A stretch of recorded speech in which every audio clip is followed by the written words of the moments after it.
Australia, the United Kingdom, the United States.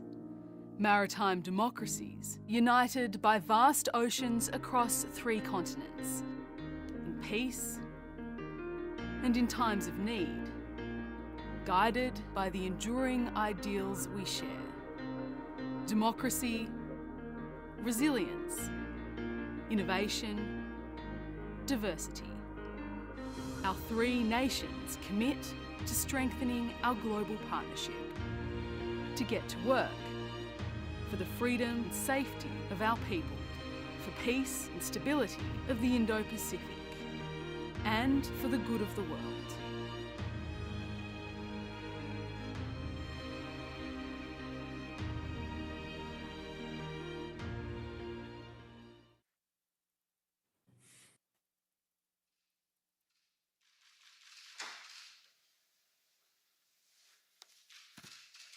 Hey, Boris. Well, good morning from Australia.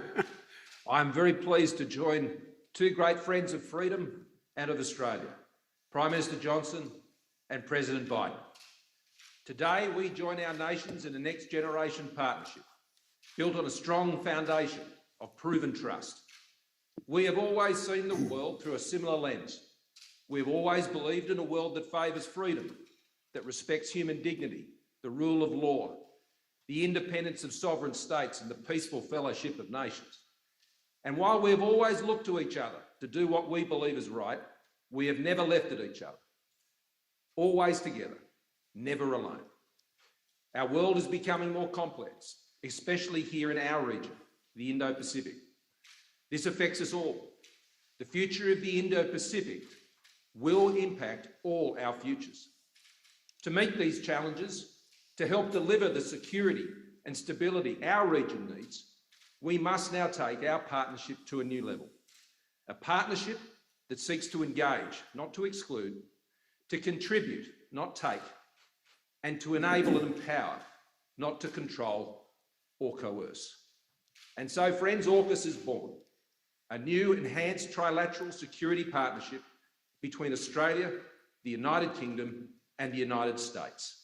AUKUS, a partnership where our technology, our scientists, our industry, our defence forces are all working together to deliver a safer and more secure region that ultimately benefits all. AUKUS will also enhance our contribution to our growing network of partnerships in the Indo-Pacific region. ANZUS, our ASEAN friends, our bilateral strategic partners, the Quad, Five Eyes countries, and of course our dear Pacific family. The first major initiative of AUKUS will be to deliver a nuclear-powered submarine fleet for Australia. Over the next 18 months, we will work together to seek to determine the best way forward to achieve this.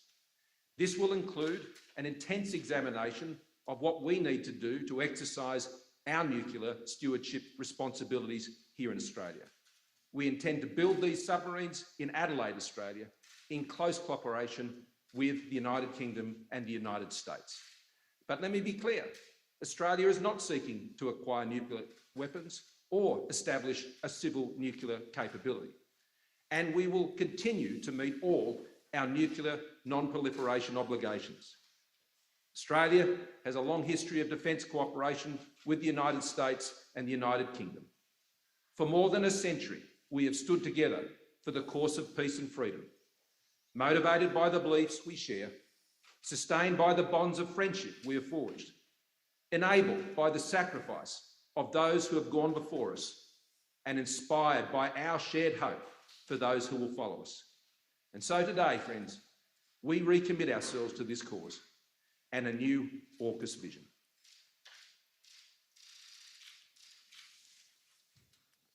I'm delighted to join President Biden and Prime Minister Morrison to announce that the United Kingdom, Australia, and the United States are creating a new trilateral defence partnership known as AUKUS, with the aim of working hand in glove to preserve security and stability in the Indo-Pacific.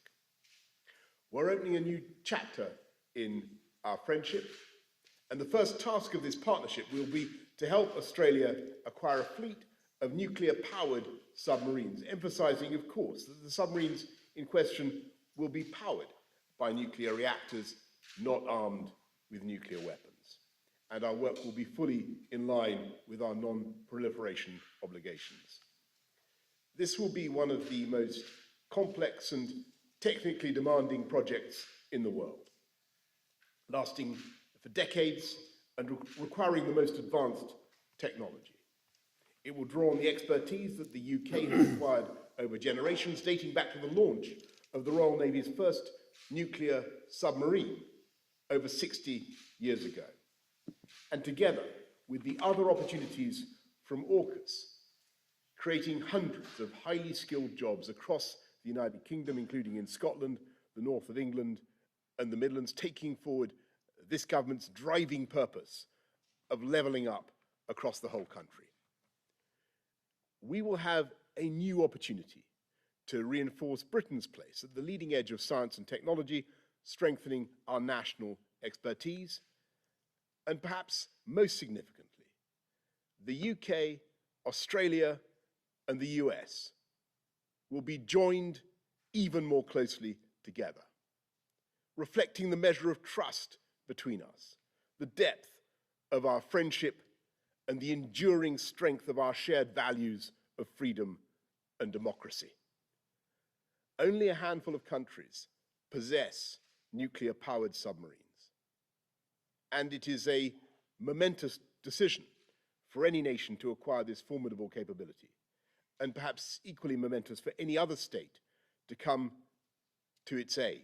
But Australia is one of our oldest friends, a kindred nation, and a fellow democracy, and a natural partner in this enterprise. Now the UK will embark on this project alongside our allies, making the world safer and generating jobs across our United Kingdom. Thank you. Over to you, Mr. President. Thank you, Boris. And I want to thank that fellow down under. Thank you very much, pal. Appreciate it, Mr. Prime Minister. I'm honored today to be joined by two of America's closest allies, Australia and the United Kingdom, to launch a new phase of the trilateral security cooperation among our countries. As Prime Minister Morrison and Prime Minister Johnson said, I want to thank you for this partnership, your vision as we embark together on this strategic mission. Although Australia, the UK, and US partnership, AUKUS, it sounds strange and all these acronyms, but it's a good one. AUKUS, our nations will update and enhance our shared ability to take on the threats of the 21st century, just as we did in the 20th century, together. Our nations and our brave fighting forces have stood shoulder to shoulder for literally more than 100 years, through the trench fighting in World War I, the island hopping in World War II during the frigid winters in Korea, and the scorching heat of the Persian Gulf. The United States, Australia, and the United Kingdom have long been faithful and capable partners, and we're even closer today. Today, we're taking another historic step to deepen and formalize cooperation among all three of our nations, because we all recognize the imperative of ensuring peace and stability in the Indo-Pacific over the long term. We need to be able to address both the current strategic environment in the region and how it may evolve, because the future of each of our nations, and indeed the world, depends on a free and open Indo-Pacific enduring and flourishing in the decades ahead. This is about investing in our greatest source of strength, our alliances, and updating them to better meet the threats of today and tomorrow. It's about connecting America's existing allies and partners in new ways and amplifying our ability to collaborate, recognizing there is no regional divide separating the interests of our Atlantic and Pacific partners. Indeed, this effort reflects a broader trend of key European countries playing an extremely important role in the Indo-Pacific. France, in particular, already has substantial Indo-Pacific presence and is a key partner and ally in strengthening the security and prosperity of the region. The United States looks forward to working closely with France and other key countries as we go forward. And finally, this initiative is about making sure that each of us has a modern capability the most modern capabilities we need to maneuver and defend against rapidly evolving threats. AUKUS will bring together our sailors, our scientists, and our industries to maintain and expand our edge in military capabilities and critical technologies such as cyber, artificial intelligence, quantum technologies, and undersea domains. Now, as a key project under AUKUS, we are launching consultations with Australia's acquisition of conventionally armed nuclear-powered submarines for its Navy, conventionally armed. I want to be exceedingly clear about this. We're not talking about nuclear-armed submarines. These are conventionally armed submarines that are powered by nuclear reactors. This technology is proven, it's safe. And the United States and the UK have been operating nuclear-powered submarines for decades. I have asked Secretary Austin of the Department of Defense to lead this effort for the U.S. government in close collaboration with the Department of Energy and the Department of State.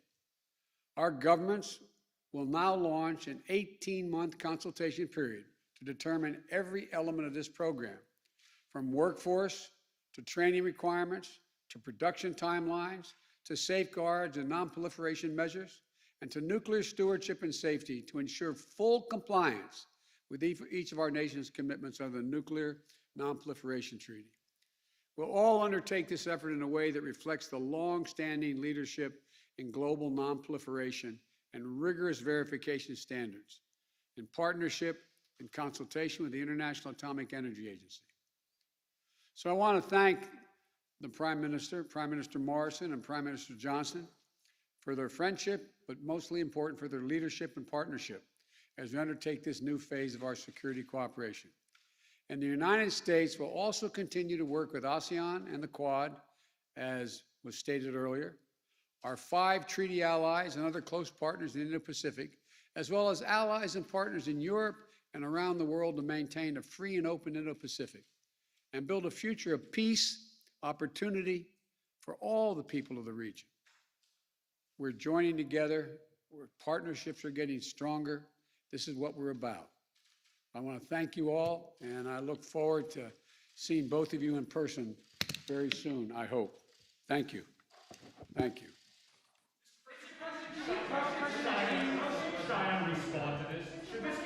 Mr. President, did you tell President Xi when you spoke to him last week? Are boosters still rolling out next week?